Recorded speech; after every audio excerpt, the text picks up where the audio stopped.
इस वीडियो में हम पढ़ रहे हैं क्लास 6 के ज्योग्राफी के चैप्टर नंबर 3 को, जिसका नाम है मोशन ऑफ द अर्थ। और इस चैप्टर में हम पढ़ने वाले हैं अर्थ के मोशंस के बारे में कि आखिर अर्थ किस किस तरीके का मोशन करता है और उसका क्या प्रभाव पड़ता है अर्थ पर, अर्थ के सीजन पर, डे एंड नाइट पर और हमारे लाइफ पर। देखिए, इस चैप्टर को शुरुआत करते हैं। यहाँ पर हमारे फर्स्ट पैराग्राफ में हमें पता चल जाता है कि जो अर्थ है वो दो तरीके के मोशन करता है। पहला तो हो गया रोटेशन और दूसरा हो गया रिवॉल्यूशन। रोटेशन जो मोशन है अर्थ का, वो आपका जो अर्थ है जो कि अपने एक्सिस पर घूमता है, इस तरीके से घूमता है, अपने एक्सिस पर गोल गोल घूमता है, तो इसी को हम रोटेशन कहते हैं। और वहीं जो दूसरा मूवमेंट है जो कि है रिवॉल्यूशन, ये आपका मूवमेंट है जो कि सन के चारों ओर अर्थ घूमता है, उसको हम रिवॉल्यूशन कहते हैं। तो इसको हम थोड़ा सा इमेज के जरिए समझने की कोशिश करते हैं। तो जैसा कि आप यहाँ पर इमेज में देख रहे हैं, इमेज में जो अर्थ है वो आपका अर्थ सन के चारों ओर घूम रहा है। और यहाँ पर हम जैसा देख सकते हैं कि यहाँ पर ये जो सन है, इसको मैं कलर चेंज कर लेता हूँ, ये जो सन है यहाँ पर, इसके चारों ओर अर्थ घूम रहा है। तो ये जो मूवमेंट है ये हमारा है रिवॉल्यूशन, कि जो अर्थ है वो सन के चारों ओर इस तरीके से रोटेट करता है, ये हमारा हो गया रिवॉल्यूशन। और इसके साथ ही यहाँ पर आप देख सकते हैं अर्थ को, कि जो अर्थ है वो एक एक्सिस पर झुका हुआ है, इतने डिग्री पर, इतना एक्सिस पर, कितने डिग्री पर है इसको हम आगे थोड़ा सा डिटेल में पढ़ेंगे। और इसके साथ ही अर्थ जो है इस तरीके का मूवमेंट भी कर रहा है, यानी अपने एक्सिस पर गोल गोल घूम रहा है, इस तरीके से गोल गोल घूम रहा है। तो ये जो मूवमेंट हुआ अर्थ का अपने एक्सिस पर, ये हो गया रोटेशन। तो इस तरीके से हम समझते हैं कि जो अर्थ है वो दो तरीके का मूवमेंट करता है। पहला तो हो गया अपने एक्सिस पर गोल गोल घूमने का, जिसको कि हम रोटेशन कहते हैं, और दूसरा हो गया सन के चारों ओर घूमने का, जिसको कि हम रिवॉल्यूशन कहते हैं। तो देखिए, एक्सिस जो है अर्थ का, वो एक तरीके से इमेजिनरी लाइन पर है, यानी जो ऐसा नहीं है कि कोई लाइन खींचा हुआ है, लेकिन जब हम अर्थ की बात करते हैं, अर्थ का एक्सिस की बात करते हैं, तो वो एक इमेजिनरी लाइन है कि हम कह देते हैं कि इतने डिग्री पर झुका हुआ है, इतने डिग्री पर, जिसको कि हमने अपने कैलकुलेशन के लिए, अपनी गिनती के लिए एक आसानी हो उस चीज़ के लिए बनाकर रखा हुआ है। और जो एक्सिस है अर्थ का, वो करीब 66 साढ़े 66 या फिर 66.5 डिग्री का एंगल बनाता है ऑर्बिटल प्लेन से। अब यहाँ पर सवाल आता है कि आखिर ये ऑर्बिटल प्लेन क्या होता है। ऑर्बिटल प्लेन एक तरीके का प्लेन है जिसमें कि अगर हम जितने भी प्लैनेट्स हैं, जैसे कि अर्थ हो गया, मार्स हो गया, जुपिटर हो गया, सन हो गया, सन प्लैनेट नहीं है लेकिन उसको भी हम इसमें शामिल करते हैं, सभी को अगर हम एक प्लेन पर रखें, एक मान लीजिए कोई पेपर है, उस पेपर पर सभी को एक लेवल पर रख कर देते हैं, तो वही हो जाता है हमारा ऑर्बिटल प्लेन। आप इस बात को सही तरीके से समझ नहीं रहे होंगे, तो मैं थोड़ा सा इसको इमेज के जरिए समझाने की कोशिश करता हूँ। तो देखिए, ये हमारा इमेज है, इसी को मैं यूज़ करूँगा यहाँ पर आपको समझाने के लिए कि देखिए, अर्थ है और इधर अर्थ है और यहाँ पर सन है। अगर हम एक पेपर पर इसको रखते हैं, एक प्लेन पर इसको रखते हैं, तो बीचों बीच, यानी सन के बीचों बीच जो हमारा एक लेवल बनेगा, जिसके जो कि इस तरीके से बनेगा, तो ये हमारा हो गया ऑर्बिटल प्लेन। और ऑर्बिटल प्लेन का एक इमेज भी आपके किताब में दिया हुआ है, तो उस इमेज को मैं आपको दिखा देता हूं। तो देखिए, ये है यहाँ पर हमारा ऑर्बिटल प्लेन। तो देख सकते हैं कि इस तरीके से अर्थ अपने एक्सिस पर झुका हुआ है, और अपने एक्सिस पर झुकने के साथ ही ये जो हमारा ऑर्बिटल प्लेन है, ये वाला ऑर्बिटल प्लेन है, यहाँ पर ब्लैक कलर से जो मैं दिखा रहा हूँ, इस ऑर्बिटल प्लेन पर 66 यानी कि 66.5 डिग्री का एंगल बनाता है ऑर्बिटल प्लेन से। और ये हमारा वर्टिकल लाइन हो गया ऑर्बिटल प्लेन से, यानी एक तरीके से ये, और यहाँ पर ये जो वर्टिकल लाइन है इससे 23.5 डिग्री का एंगल बनाता है। तो ऑर्बिटल प्लेन मुझे लगता है कि आप सही तरीके से समझने पाए होंगे। नहीं समझने पाए हैं तो आपको यूट्यूब पर बहुत सारे आपको इमेजेस मिल जाएंगे, इमेजेस मैं कह रहा हूँ, वीडियोस मिल जाएंगे, जहाँ पर आपको ग्राफिक्स के जरिए ऑर्बिटल प्लेन समझाया गया है। तो देखिए, यहाँ पर यही चीज कहा जा रहा है, the plane formed by the orbit it is known as orbital plane.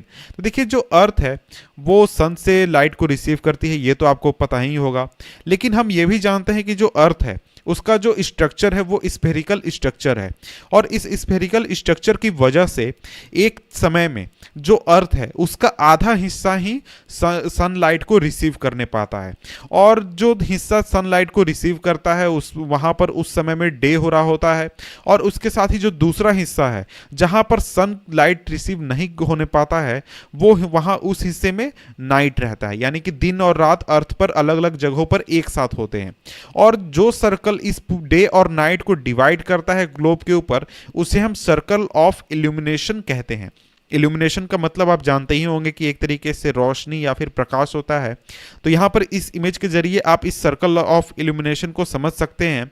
देखिए ये जो अर्थ है ये अपने इस एक्सिस पर रोटेट कर रहा है, यानी ये जो आपका एक्सिस है ये एक्सिस इस पर रोटेट कर रहा है, लेकिन सर्कल ऑफ इल्यूमिनेशन आपको इस तरीके से यहां पर है। क्यों? क्योंकि आपका जो लाइट है वो इस रीजन में भी पड़ रहा है इसके झुकने की वजह से। तो सर्कल ऑफ इल्यूमिनेशन यही हो गया वो जगह, यानी वो सर्कल जो आपको डे और नाइट को डिवाइड करता है अर्थ के ऊपर, यानी एक हिस्सा जहां पर नाइट है और एक हिस्सा जहां पर आपको डे है। तो इस तरीके से हम देख पाते हैं कि जो अर्थ है उसमें सर्कल ऑफ इल्यूमिनेशन वो लाइन है जो कि डे और नाइट को एक तरीके से डिवाइड करती है।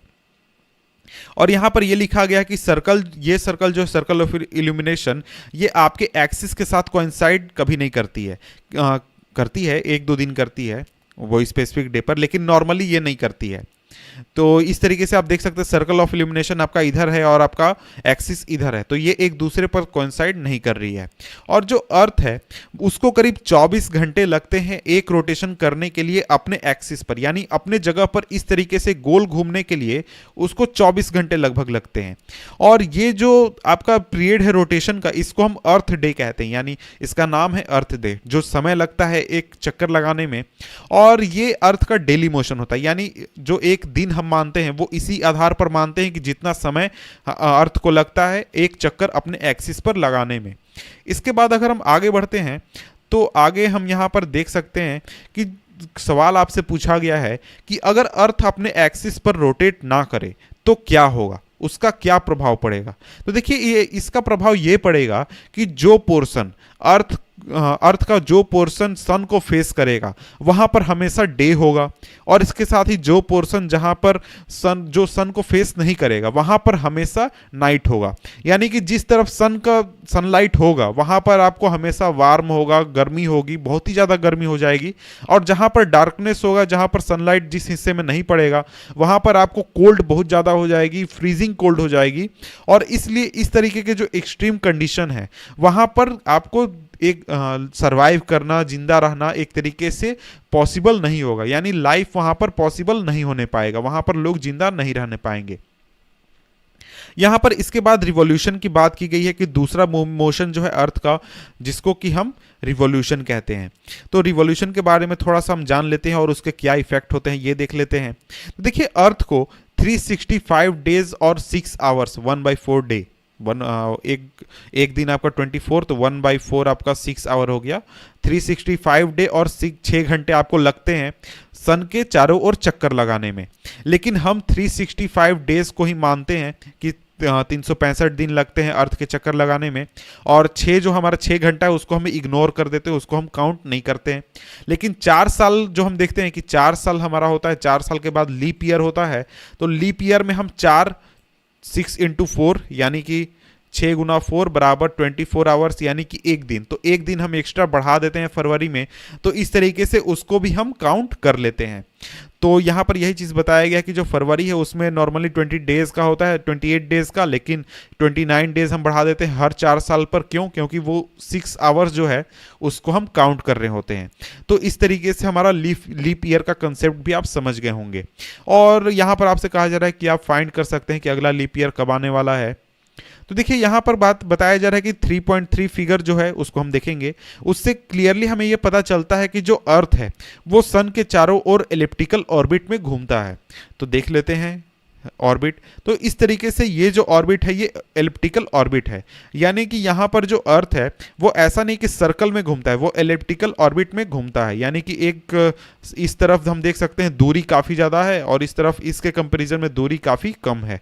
तो इस तरीके के ऑर्बिट में हमारा जो अर्थ है वो सन के चारों ओर घूमता है। और यहाँ पर एक चीज आपको ध्यान देने को कहा जा रहा है कि आप ध्यान दीजिए कि जो अर्थ है वो अपने पूरे ऑर्बिट में एक ही डायरेक्शन में झुका हुआ रहता है, यानी एक ही डायरेक्शन में झुका हुआ है। इस चीज को भी आप इमेज में देख सकते हैं कि जो अर्थ है वो इधर झुका हुआ है, तो वो इधर ही झुका हुआ है, यहाँ भी है, यहाँ भी है, यहाँ भी है और यहाँ भी है। ऐसा नहीं है कि वो इस तरफ आया तो इधर झुक गया, यहाँ आया तो यहाँ झुक गया, यहाँ आया तो इस तरफ झुक गया, यहाँ आया तो इस तरफ झुक गया, ऐसा तो नहीं है। लेकिन सभी जगहों पर ये एक ही डायरेक्शन में झुका हुआ है। तो इसके बाद अगर आगे देखें तो आगे यहाँ पर बात की है कि एक साल को हम, यानी एक साल में हम कई सीजन्स आते हैं, कई सीजन में उसको डिवाइड करते हैं एक साल को, समर, विंटर, स्प्रिंग और ऑसम।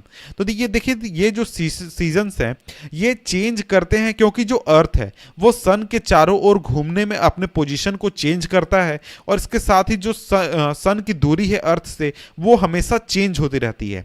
तो दूरी के अनुसार एक तरीके से हमारा जो सीजन है वो चेंज होते रहता है। आप एक यहाँ पर आगे आपको बताया गया कि आप इस बात को देखेंगे कि 21 जून जो होता है उसमें जो नॉर्दर्न हेमिस्फीयर है वो सन की तरफ टिल्टेड होता है, और यहाँ पर जो ट्रॉपिक ऑफ कैंसर है जो कि नॉर्दर्न हेमिस्फीयर में है, यहाँ पर सनलाइट जो है वो डायरेक्टली फॉल करता है, डायरेक्टली गिरता है, और इसकी वजह से इस रीजन में काफ़ी ज़्यादा हीट होता है, काफ़ी ज़्यादा गर्मी होती है। और इसके साथ ही पोल्स के आसपास जो एरियाज होते हैं वहाँ पर काफ़ी कम हीट रिसीव होता है, और इसलिए यहाँ वहाँ पर हमें ठंडी देखने को मिलती है। और उसका रीज़न ये है कि जो अर्थ है हमारा वो इस तरीके से कर्व है। तो यहाँ पर मान लीजिए हमारा उस समय ट्रॉपिक ऑफ कैंसर है, तो यहाँ पर पोल है, यहाँ भी पोल है, तो यहाँ पर इस तरीके से स्लोप है, इसलिए काफ़ी कम हीट वहाँ पर रिसीव होती है। तो इस चीज़ को हम थोड़ा सा देख लेते हैं कि देखिए यहाँ पर बात की गई है कि इस समय की हम यहाँ पर बात कर रहे हैं कि देखिए जो समर सीजन होता है, यानी जो हमारा 21 जून होता है जिस दिन समर सोलिटिस होता है, तो इस समय में यानी जून के सीजन में मई जून जो आपका समय होता है, उस समय में जो आपका अर्थ है वो अर्थ का जो नॉर्दर्न हिस्सा है वो सन के डायरेक्ट कांटेक्ट में रहता है, यानी यहाँ पर आपको डायरेक्ट हीट पड़ता है। इसकी वजह से आप देखते हैं कि इंडिया में जो कि नॉर्दर्न हेमिस्फीयर में पड़ता है वहाँ पर आपको जून के अप्रैल मई जून इस समय में काफ़ी गर्मी देखने को मिलती है, क्योंकि यहाँ पर डायरेक्ट हीट पड़ रहा होता है इस रीजन में।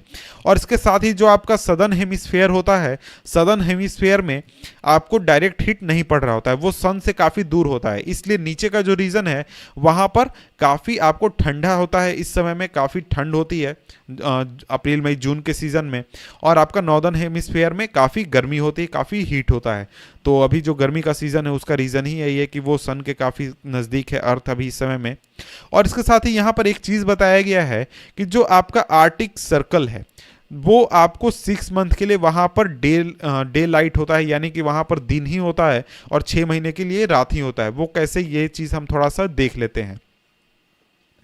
तो मान लीजिए इस समय की हम बात कर रहे हैं जब हमारा 21 जून यानी जो गर्मी का सीजन है नॉर्दर्न हेमिस्फीयर में उस समय में, तो यहाँ पर जैसे आप देख सकते हैं कि ये जो हमारा ऊपर वाला जो हमारा ऑर्बिट है, तो यहाँ पर जो अर्थ है वो एक तरीके से झुका हुआ है इस तरीके से, और झुकने की वजह से जो दोनों हिस्से हैं, तो यहाँ पर मैं दूसरा इमेज ले लेता हूँ आपको समझाने के लिए, ये इमेज काफ़ी छोटा हो जा रहा है। तो यहाँ पर इस इमेज से आप अच्छी तरीके से समझने पाएंगे क्योंकि ये बड़ा इमेज है। तो यहाँ पर देख सकते हैं ये झुका हुआ है, और यहाँ पर नॉर्थ पोल में ये जो रीजन है ये हमारा रीजन, यहाँ पर देख सकते हैं यहाँ भी सन पड़ रहा है, यहाँ भी सन पड़ रहा है, सनलाइट पड़ रहा है। तो जब ये रोटेट करेगा तो ये वाला घूमकर, यानी ये जो रीजन है ये घूमकर इस जगह पर आएगा, यहाँ भी सन पड़ेगा, सनलाइट पड़ेगा, और यहाँ भी पड़ेगा, फिर से घूमकर यहाँ आएगा। तो इस तरीके से हम देख सकते हैं कि जब तक ये एक्सिस इस तरीके से झुका हुआ रहेगा, यानी इस डायरेक्ट सनलाइट के कांटेक्ट में रहेगा, नॉर्थ पोल में हमारा डायरेक्ट सनलाइट पड़ेगा, तब तक ये जो रीजन है हमारा इस रीजन में 6 महीने के लिए दिन ही रहेगा। और ये जो रीजन है साउथ पोल वाला रीजन, यहाँ पर 6 महीने के लिए रात ही रहेगा, क्योंकि ये इस तरीके से रोटेट करेगा, तो यहाँ पर भी नाइट है और यहाँ पर भी नाइट है। तो ये आपस में जब रोटेट करेंगे, इस तरीके से रोटेट करेंगे, तो यहाँ पर हमेशा नाइट ही होगा। तो इस तरीके से लिए ये जो रीजन है यहाँ पर 6 महीने के लिए दिन और 6 महीने के लिए रात होता है। तो इसका रीजन आप समझ गए होंगे।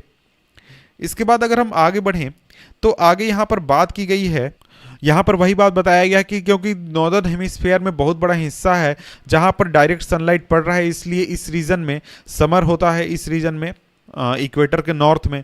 और जो लॉन्गेस्ट डे होता है और शॉर्टेस्ट नाइट होता है इस समय में, यानी इस रीजन में, वो होता है 21 जून को। यानी 21 जून को आप इंडिया में रहते हो तो यहाँ पर आपको लॉन्गेस्ट डे और शॉर्टेस्ट नाइट, यानी सबसे लंबा दिन और सबसे छोटी रात होती है 21 जून को। और इस समय में जो सदर्न हेमिस्फीयर है वहाँ पर इसका ठीक उल्टा होता है, यानी सदर्न हेमिस्फीयर में काफ़ी ठंड होती है, विंटर सीजन होता है, और वहाँ पर जो रातें होती है वो काफ़ी लंबी होती है और दिन जो होता है वो काफ़ी छोटा होता है। और ये जो पोजीशन है अर्थ का 21 जून का जो पोजीशन है, इसको हम समर सोलिटिस के नाम से जानते हैं, सोलिटिस के नाम से जानते हैं। इसके बाद अगर हम आगे बढ़ें तो इसी का ठीक उल्टा बात किया गया है 22 दिसंबर को। तो देखिए 22 दिसंबर को जो टॉपिक ऑफ कैप्रिकॉन है वहाँ पर डायरेक्ट सनलाइट पड़ता है, और इसके साथ ही जो साउथ पोल है वो सन के डायरेक्ट कांटेक्ट में होता है, यानी जो साउथ सदर्न हेमिस्फीयर में वहाँ पर सनलाइट डायरेक्ट पड़ रहा होता है। और जैसे कि जो सन रेज है वो डायरेक्ट आपको ट्रॉपिक ऑफ कैप्रिकॉन पर पड़ते हैं 23.5 डिग्री पर।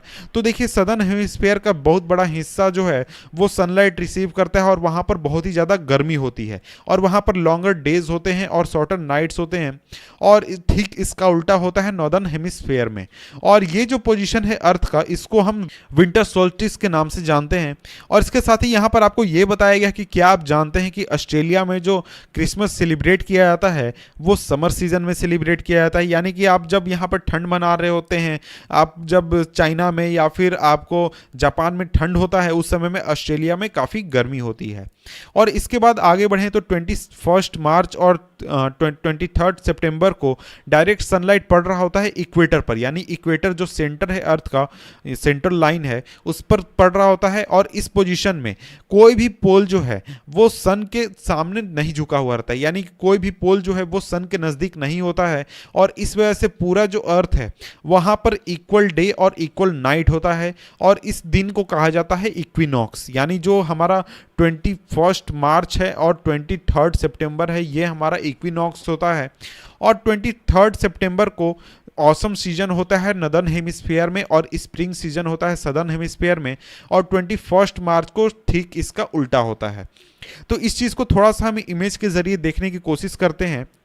तो यहाँ पर आप इस इमेज को देखें तो इस इमेज में यहाँ पर आप देख सकते हैं कि यहाँ पर हमारा समर सोल्स्टिस हो रहा है 21 जून को, क्योंकि यहाँ पर जो सनलाइट है वो आपको काफ़ी डायरेक्ट पड़ रहा है, काफ़ी गर्मी है, और यहाँ पर जो दिन है वो बहुत ही बड़ा होता है, सबसे बड़ा होता है, और रात सबसे छोटी होती है। लेकिन ठीक इसका उल्टा होता है 22 दिसंबर को, क्योंकि जो नॉर्दर्न हेमिस्फीयर में है, नॉर्दर्न हेमिस्फीयर है, वहाँ पर विंटर होती है, और उसके साथ ही यहाँ पर रात जो है वो सबसे लंबी होती है, दिन सबसे छोटा होता है। लेकिन सदर्न हेमिस्फीयर में जो रात है वो सबसे छोटी होती है और दिन सबसे लंबा होता है इस समय में 22 दिसंबर को, क्योंकि यहाँ पर गर्मी होती है और डायरेक्ट सनलाइट इस रीजन में पड़ रहा होता है, यानी इस रीजन में, नीचे वाला जो रीजन है यहाँ पर। लेकिन यहाँ पर जब हम इस डायरेक्शन की बात करते हैं 21 मार्च और 23 सितंबर को, तो यहाँ पर हम देख सकते हैं कि जो सनलाइट है वो सभी जगह इक्वल पड़ता है, क्योंकि जो लाइट है वो आपको इक्वेटर पर डायरेक्ट पड़ रहा होता है। इस वजह से हम देख सकते हैं कि जो 21 मार्च है इसमें आपका स्प्रिंग होता है, स्प्रिंग सीजन होता है नॉर्दर्न हेमिस्फीयर में, और ऑसम सीजन होता है सदर्न हेमिस्फीयर में। और ठीक इसका उल्टा होता है इस समय में, जो ऑसम सीजन है वो आपका नॉर्दर्न हेमिस्फीयर में होता है और स्प्रिंग सीजन आपका सदर्न हेमिस्फीयर में होता है 23 सितंबर को। तो इस तरीके से आप इस चैप्टर को समझ गए होंगे, rotation of earth, movement of earth, इस चैप्टर को आप समझ गए होंगे। तो मिलते हैं आपसे हम नेक्स्ट वीडियो में, तब तक के लिए गुड बाय।